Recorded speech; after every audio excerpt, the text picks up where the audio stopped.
tout le sport d'ici avec Brico-Pro Saint-Bonnet, si pro, si proche. Et Pulsat, images, son, multimédia, ménager. Les magasins de proximité.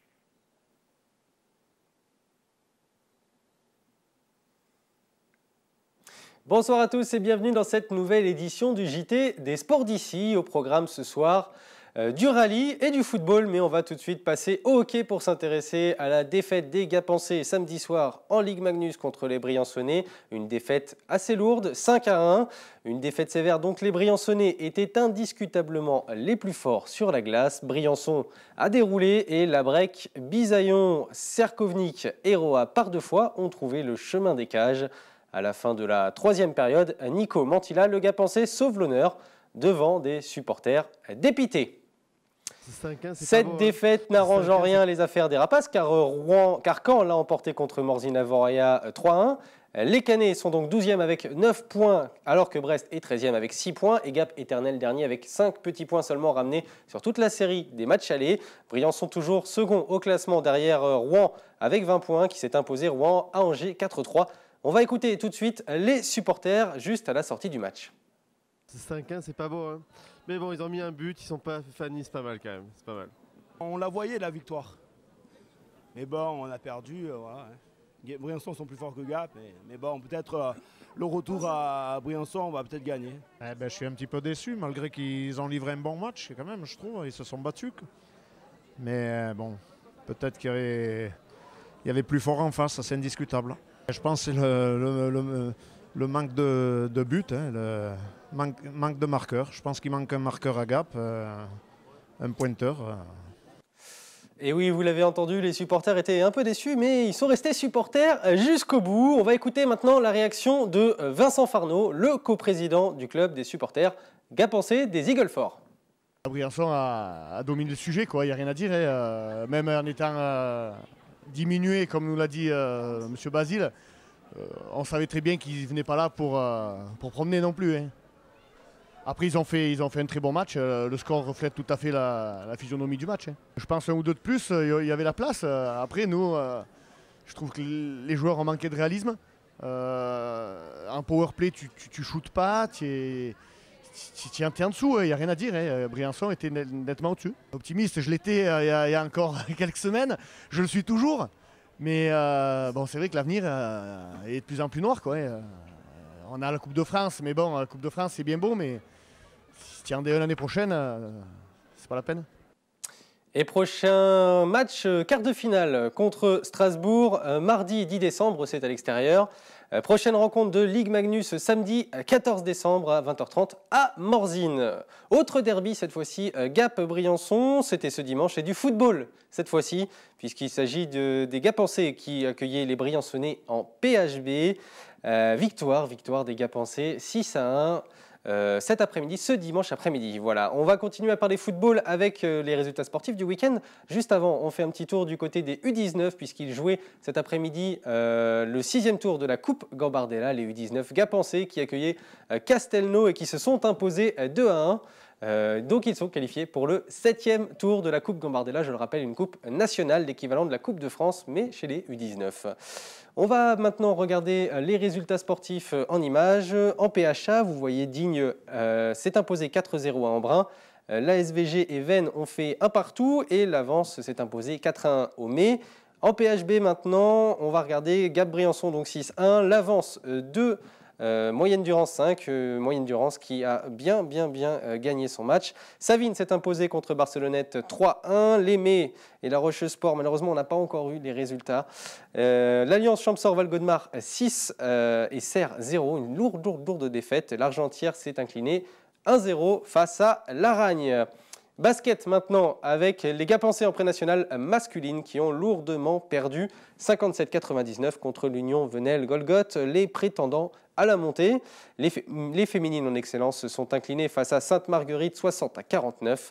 On va parler handball maintenant avec en National 3 les Gapençaises qui rencontraient la Crau ce week-end et qui ont perdu 26-33 en pré-national masculine.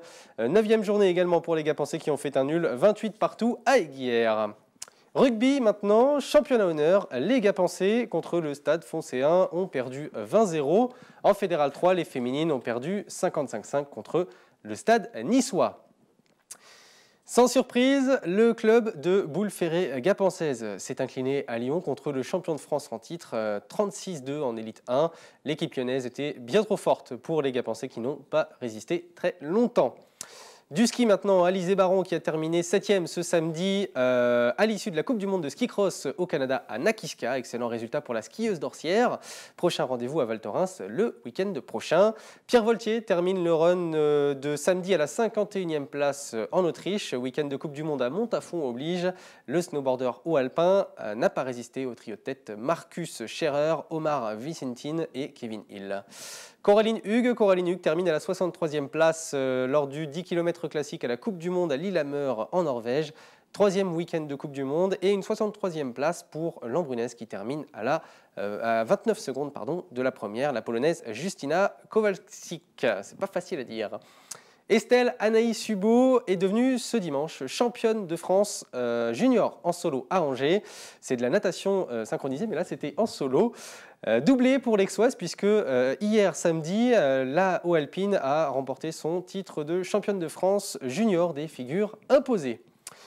Et puis maintenant, on va s'intéresser à Sébastien Ogier. Sébastien Ogier qui était cette semaine dans le Champsaur pour réaliser des essais privés en vue du rallye de Monte-Carlo en janvier prochain. Ces essais se sont déroulés sur la commune de Serrero, sur le bord des pistes en face de la commune d'Orsières dans le Champsaur. On regarde tout de suite le reportage d'ICI TV. Au sommet du Champsaur, sur les pentes de Serrero, des camions Volkswagen se sont regroupés au pied des pistes sous l'œil d'une poignée de curieux.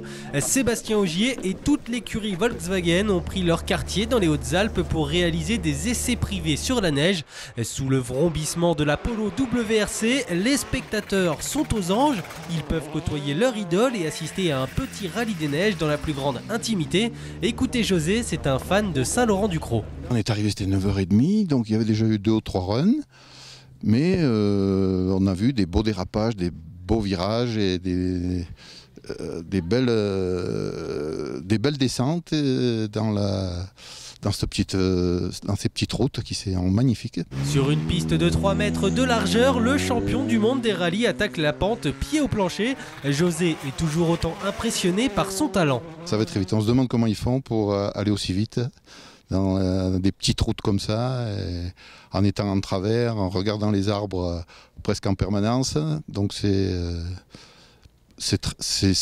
impressionnant et en même temps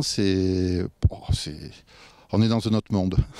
Idem pour Jean-Louis Pellegrin, membre du team Ogier qui est époustouflé de la virtuosité du champsaurin derrière un volant. J'ai vu 4 passages, mais la descente c'est vraiment impressionnant.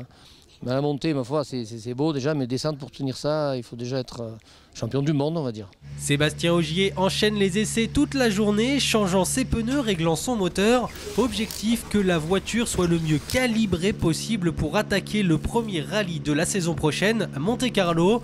Pour leur place au spectacle, certains ont même posé un jour de congé pour être présents. Le bouche à oreille fonctionne bien. Sébastien Ogier déchaîne toujours autant les passions sur ses terres, si certains en doutaient encore. Voilà, cette nouvelle édition du JT des Sports d'ici est maintenant terminée. N'oubliez pas, vous pouvez nous suivre sur les réseaux sociaux, sur d'ici.fr et même sur la bande FM sur le 90.2. Prochain rendez-vous avec le sport, c'est dès lundi midi dans le forum des Sports d'ici. Il ne me reste plus qu'à vous souhaiter une excellente fin de week-end.